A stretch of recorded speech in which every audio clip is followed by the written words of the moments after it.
21 साल की हैं, कोई कहता है आप 30 साल की, आपकी उम्र है कितने साल की? मैं 27 साल की हूँ सर, और मेरे पापा ने शुरू मेरा आधार कार्ड पापा के नाम से शनाख्ती कार्ड बना हुआ था। डॉक्यूमेंट्स में 21 साल क्यों है? कम करा, मेरी बड़ी बहन की भी कुछ कागजों में 21 साल क्यों है? छोटी बहन की भी, वही तो बता रही हूँ। ये बात को बड़ा नहीं माना जाता। पाकिस्तान में तो लोग 8-8 साल की उम्र कम लिखवाते हैं, यहाँ भी ऐसा होता होगा। इस उम्र को लेकर मेरे पापा ने बनवाया था, कम एज थोड़ी लिखवाई, 6 साल मेरी कम या 5 साल कम लिखवाई गई थी। जी मैडम, मैं आपसे एक सवाल पूछ रहा हूँ। आपने बार बार आप दावा कर रही है कि 10 से 17 मार्च के बीच आप नेपाल में आपने पशुपतिनाथ मंदिर में आपने विवाह अपना करा, शादी करी, लेकिन न्यूज 18 की टीम वहां पहुंची तो वहां पर आपकी एंट्री, आपके नाम की तो एंट्री नहीं है। आप तो मुस्लिम है और वहां पे मुस्लिम की शादी नहीं होती। एंट्री तो हमने कराई, तो मैं मुस्लिम हूँ, आपको पता थी, आपको पता है या किसी और को पता था? सचिन और मैं साथ में थे, मैं इनकी पत्नी थी, तो किसी को ये पता नहीं था कि हमने वहाँ शादी करी या सिंदूर भरा, इन्होंने मुझे मंगलसूत्र पहनाया। हाँ मानती हूँ हमारा नाम रजिस्टर या कोई सब प्रूव नहीं है, पर मिल जाएगा। और रही बात शादी करने की, तो हमें कोई लंबी शादी नहीं थी, सिंपल सी थी। तो वहाँ पे किसी ने हमें मना भी नहीं करा था कि अब कह रहे यहाँ शादी नहीं होती, ये नहीं होता, किसी ने हमें कुछ भी नहीं कहा था।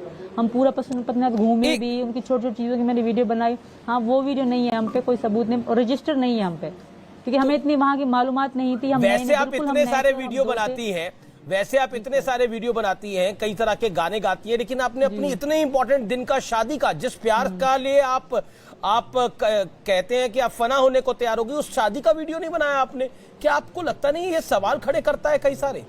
उस शादी का वीडियो नहीं बनाया आपने? टिकटॉक में है, इंस्टाग्राम में नहीं है सर। अच्छा, टिकटॉक में तकरीबन मैंने 600 वीडियो बनाई होंगी।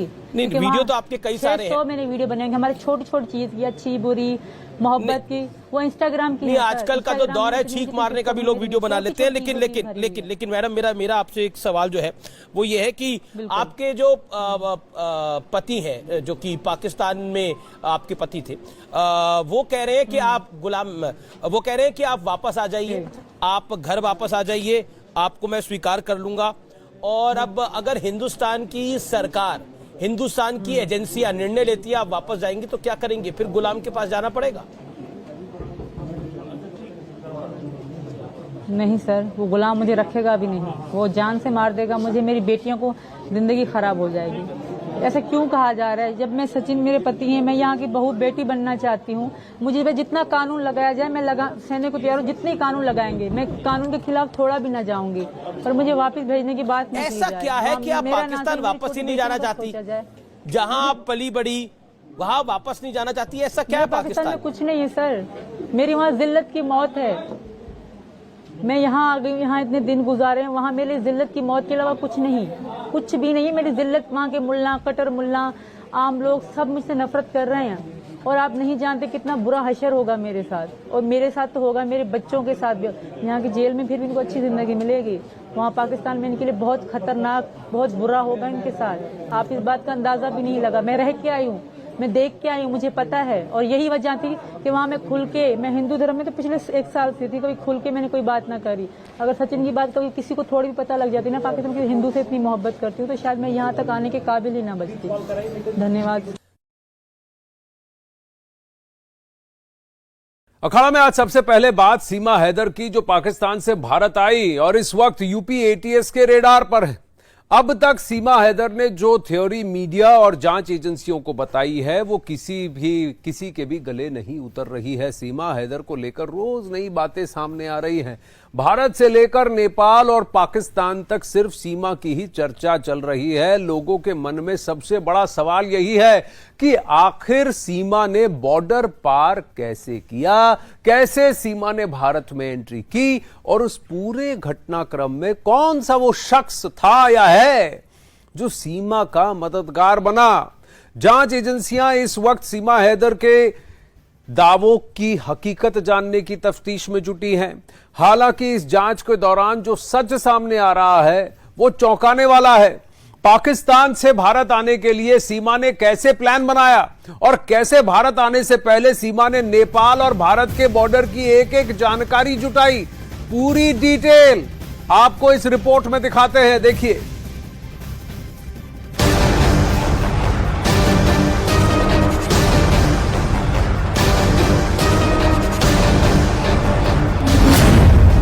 सीमा हैदर के प्लान का पर्दाफाश। क्या था सीमा का प्लान ए और प्लान बी? कैसे भारत में दाखिल हुई सीमा हैदर?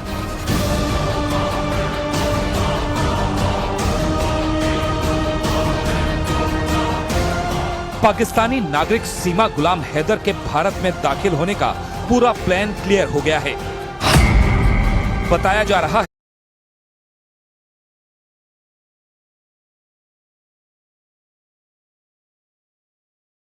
हो गया और पाकिस्तान से नेपाल के रास्ते सीमा हैदर भारत की सीमा में दाखिल हो गई और एसएसबी से बचते हुए बस पकड़कर वो ग्रेटर नोएडा भी बॉर्डर की ऐसी जानकारी जुटाई थी जिसके जरिए वो पता लगा सके कि वो किस रास्ते से भारत में दाखिल होगी। सीमा ने करीब 8 बॉर्डर की ऐसी जानकारी जुटाई थी जिसके जरिए वो पता लगा सके कि वो किस रास्ते से भारत में दाखिल होगी। सीमा ने जिन 8 बॉर्डर की जानकारी जुटाई थी उनमें यूपी के महाराजगंज का सुनौली और सिद्धार्थनगर के साका बॉर्डर के साथ उत्तराखंड के चंपावत जिले का बनबसा बॉर्डर शामिल है। इसी तरह बिहार के मोतिहारी जिले का रक्सौल, सीतामढ़ी बॉर्डर और अररिया जिले का जोगबनी बॉर्डर भी है। इसके अलावा पश्चिम बंगाल के दार्जिलिंग का काकर भिट्टा बॉर्डर और सिलीगुड़ी बॉर्डर की भी उन्होंने जानकारी जुटाई थी। मतलब जिस प्यार के लिए सीमा ने भारत आने का दावा किया है उसके लिए सीमा का होमवर्क बहुत अच्छा था। सीमा के पास बॉर्डर से लेकर सिक्योरिटी की पूरी डिटेल थी जिसका फायदा भी सीमा हैदर को मिला। हमारे साथ एक्सक्लूसिव बातचीत करने के लिए मौजूद है सीमा हैदर जो इस समय बहुत चर्चा में है। सीमा हैदर जी आपका अभिनंदन है। मेरा पहला सवाल तो आपसे यही है कि लोग प्यार में फना हो जाते हैं लेकिन आपने तो सरहद पार कर ली इस प्यार में, लेकिन अब आपको लग रहा है, एक मन में सवाल आ रहा है, जिस तरह से पूछताछ हो रही है, सारा अटेंशन आपकी तरफ आ गया है, ये सरहद पार आपने क्यों करी? सारा भारत जानता है, पाकिस्तान जानता है कि इनके प्यार में करी है और एक दिन सबूत भी मिल जाएगा सबको कि ये सच यही है जो मैं कहती आई हूँ, चिल्लाती आई हूँ शुरू से लेकर। ये बने बनी बातें नहीं है, ये सच है जो मैं कह रही हूँ। मोहब्बत में मैं आई हूँ और प्यार में जैसे फना हो जाते हैं, मुझे अगर जान देनी भी पड़ी तो मैं सोचूंगी नहीं सचिन के लिए।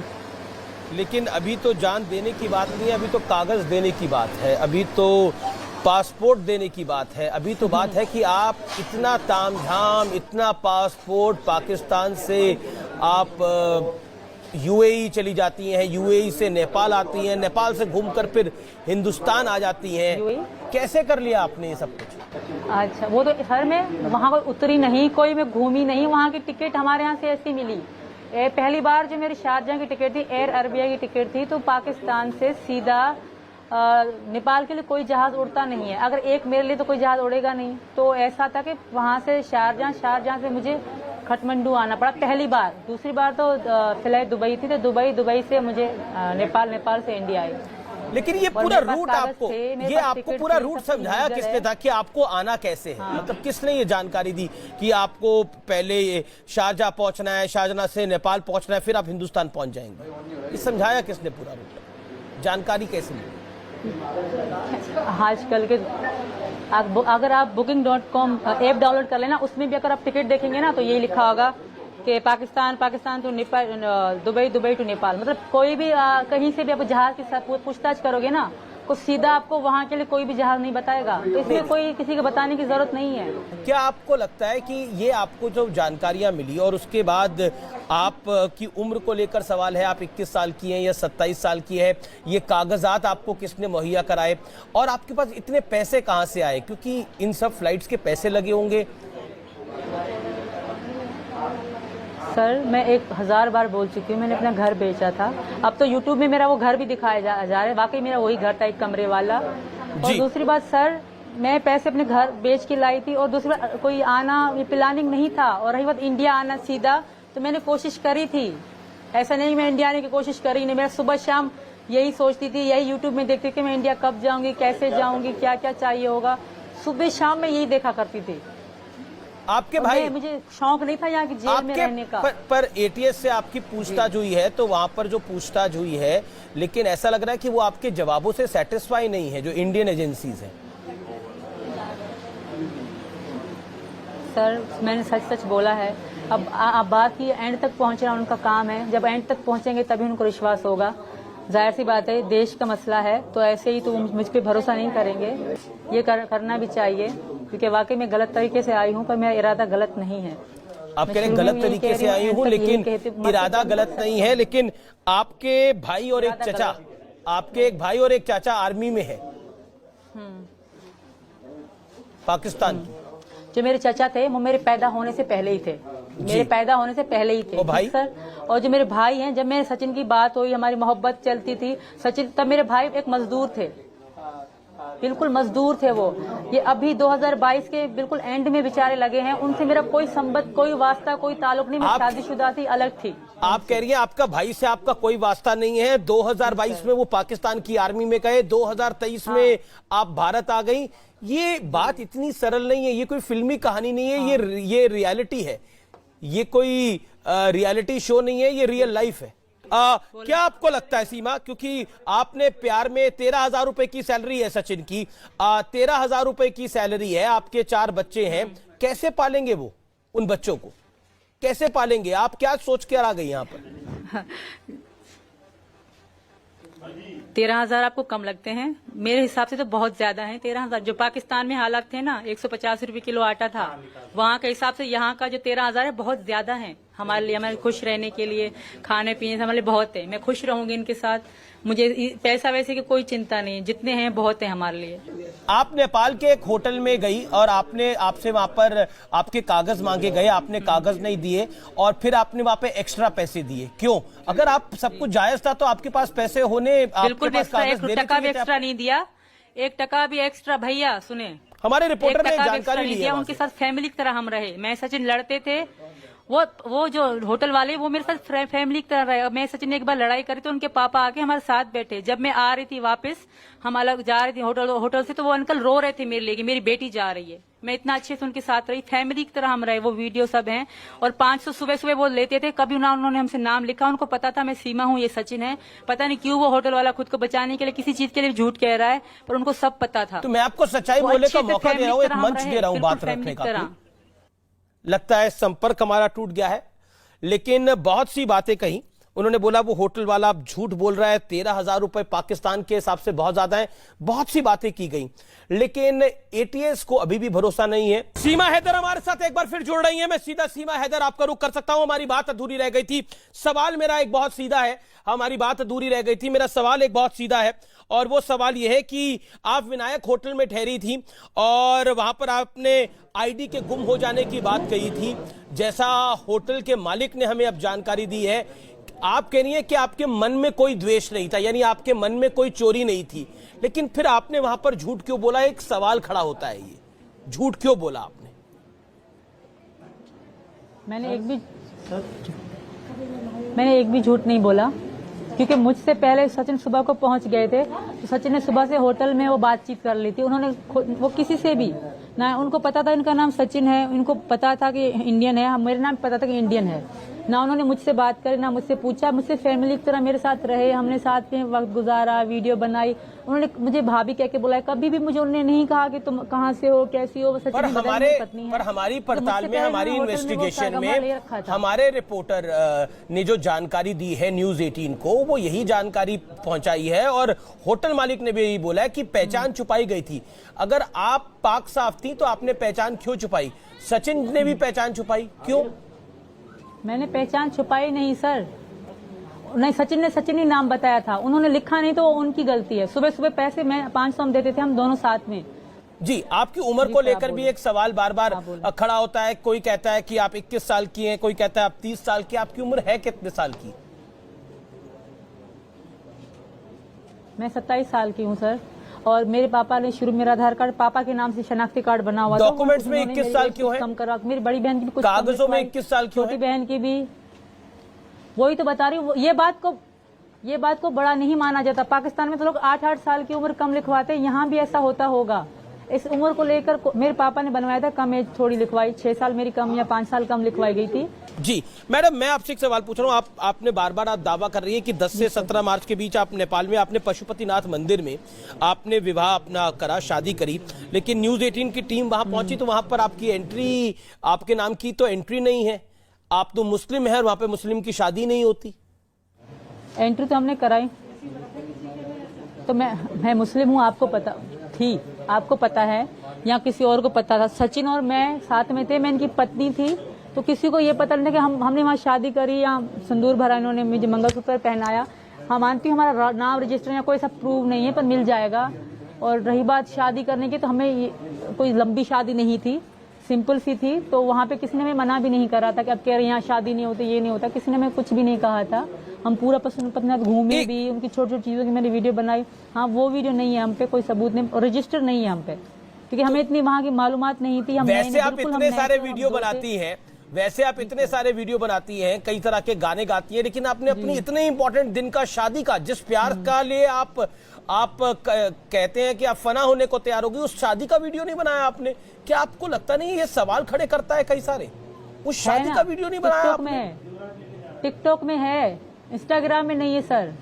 अच्छा, टिकटॉक में तकरीबन मैंने 600 वीडियो बनाई होंगी। नहीं, वीडियो तो आपके कई सारे हैं। 600 मैंने वीडियो बनाई होंगी, हमारी छोटी छोटी चीज की, अच्छी बुरी मोहब्बत की, वो इंस्टाग्राम की। नहीं, आजकल का जो दौर है छींक मारने का भी लोग वीडियो बना लेते हैं, लेकिन मैडम मेरा आपसे एक सवाल जो है वो ये है कि आपके जो पति हैं, जो कि पाकिस्तान में आपके पति थे, वो कह रहे हैं कि आप वो कह रहे हैं कि आप वापस आ जाइए, आप घर वापस आ जाइए, आपको मैं स्वीकार कर लूंगा। और अब अगर हिंदुस्तान की सरकार, हिंदुस्तान की एजेंसियां निर्णय लेती है आप वापस जाएंगे, तो क्या करेंगे? फिर गुलाम के पास जाना पड़ेगा? नहीं सर, वो गुलाम मुझे रखेगा भी नहीं, वो जान से मार देगा मुझे, मेरी बेटियों को जिंदगी खराब हो जाएगी। ऐसा क्यों कहा जा रहा है? जब मैं, सचिन मेरे पति हैं, मैं यहाँ की बहू बेटी बनना चाहती हूँ, मुझे जितना कानून लगाया जाए मैं सहने को तैयार हूँ, जितने कानून लगाएंगे मैं कानून के खिलाफ थोड़ा भी न जाऊंगी, पर मुझे वापस भेजने की बात नहीं। ऐसा क्या है कि आप पाकिस्तान वापस ही नहीं जाना चाहती? जहाँ आप पली बड़ी वहाँ वापस नहीं जाना चाहती, ऐसा क्या है पाकिस्तान में? कुछ नहीं है सर, मेरी वहाँ जिल्लत की मौत है। मैं यहाँ आ गई, यहाँ इतने दिन गुजारे हैं, वहाँ मेरी जिल्लत की मौत के अलावा कुछ नहीं, कुछ भी नहीं है मेरी जिल्लत। वहाँ के मुल्ला, कटर मुल्ला, आम लोग सब मुझसे नफरत कर रहे हैं, और आप नहीं जानते कितना बुरा हशर होगा मेरे साथ, और मेरे साथ तो होगा, मेरे बच्चों के साथ भी।